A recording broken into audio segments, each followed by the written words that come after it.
Good morning， 你们好。首先，我要感谢主办人的邀请我很高兴有机会来此参与。今天见到了那么多许多老面孔和朋友。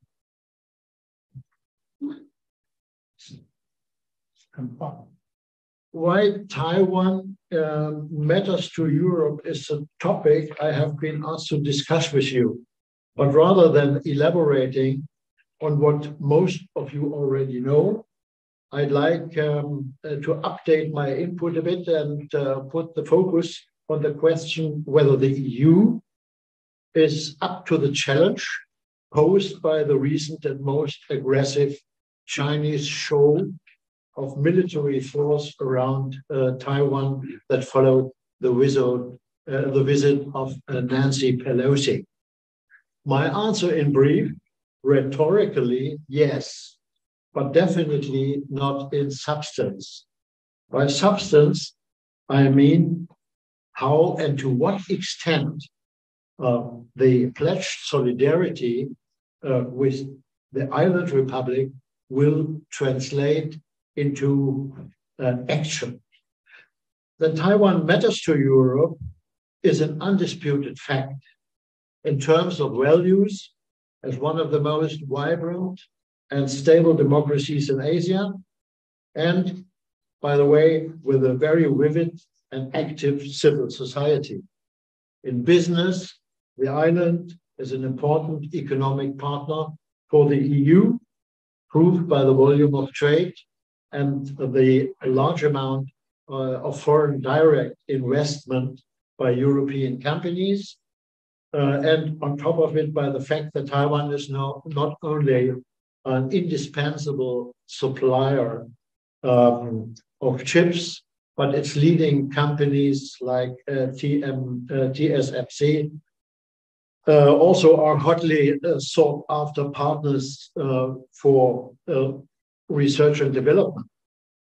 And finally, this is the third point, the Europeans, albeit somewhat late, have become aware of the pivotal role that the island republic that is sitting in the middle of the first island chain in the Western Pacific is playing for the security in the Indo-Pacific region, vis-a-vis a progressively assertive China striving for dominance in the region, including the control of vital sea lanes. So based on that, combined with China's escalating threats against the de facto independent island, a new perception in the regional and global context has evolved in Europe. The resulting attempt to translate this into an upgraded policy towards Taiwan has two main drivers. Just briefly, at the bilateral level, that's the Central European member states, Czechia and Slovakia, and as a front runner further in the north, of course, Lithuania. At the multilateral level, it's a European Parliament. Just 2 weeks ago, the European Parliament, with overwhelming majority, passed its 6th or maybe even 7th resolution on Taiwan. Apart from strongly condemning the PLA's continued aggressive posturing around the island, all the resolutions that have been passed and directed to the EU Commission and the member states in recent years raised the same demands. What demands? In favor of intensifying and expanding the political dialogue, as well as the economic and technological cooperation with Taiwan, supporting the country's access to international organizations like the World Health Assembly, and negotiating a bilateral investment agreement with Taiwan. That idea, by the way, I mean the bilateral investment agreement has been launched in 2015 already, but was never seriously followed up. So I'm not, how many minutes? You got 5 more minutes. Oh, good, great. I'm not downplaying the progress that has been made. It's visible, for example, in the soundly institutionalized consultations with the EU on matters of trade and economic cooperation, and in the frequency of exchanges between lawmakers at the national as well as the EU level. The ambassador just has left because tomorrow, I think, a German delegation from the German Bundestag will visit Taiwan, and later in the month, I think the Human Rights Committee, later in October, is going to follow. So I'm not going to downplay this, but altogether, it's my opinion, the process lacks determination, is overcautious, and fragmented, and far away altogether from giving the solidarity pledge the credibility that is needed. So what should be done? First, for effectively adjusting and recalibrating the EU's Taiwan policy, a coordinated approach is needed. For that, the 27 members, EU members, by the way, 16 of the 27 have established de facto embassies in Taiwan. That's quite a number. The most recent newcomer was Lithuania.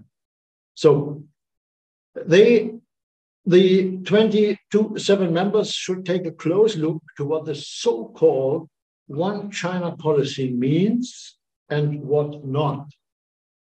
An unbiased check would show that many or even most of the self-imposed restrictions are not justified by obligation, but are rooted in political or rather economic opportunism vis-a-vis the PRC, the People's Republic. The only binding obligation is to recognize that there's no other government than the one in Beijing that is rightfully representing China.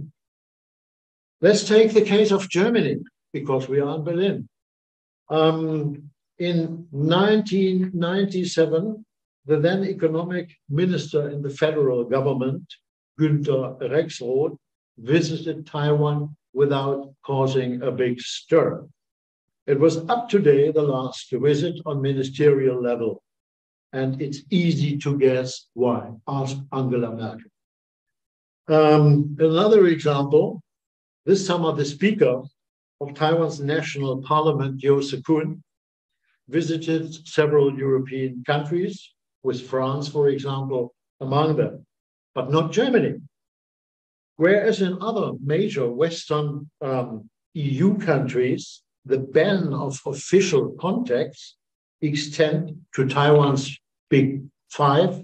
This is the president, vice president, foreign minister, defense minister, and so on.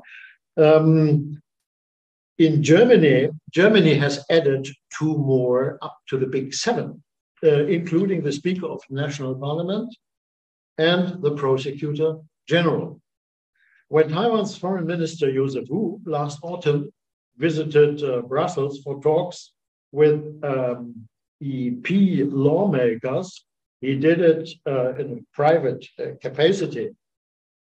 Currently, no chance for that in Germany, even if an academic organization would invite Joseph Wu, the foreign minister, as a scholar, actually his profession before he went into politics.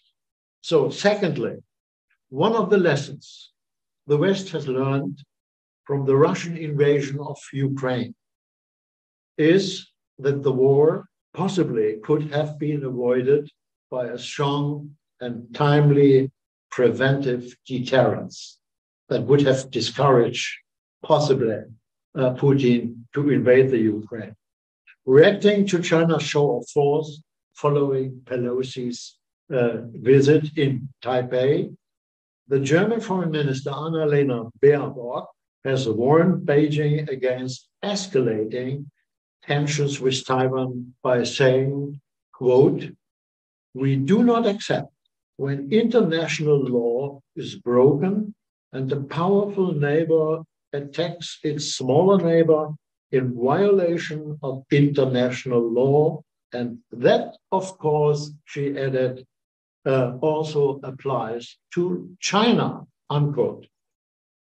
A pretty tough warning indeed, but to make it credible would mean that the EU and the US close ranks, for example, possibly within the framework of the G7, and deliver the unmistakable message to Beijing that China would have to pay a very high price for invading China. But for that, there is a pretty long way to go with success, anything else than granted.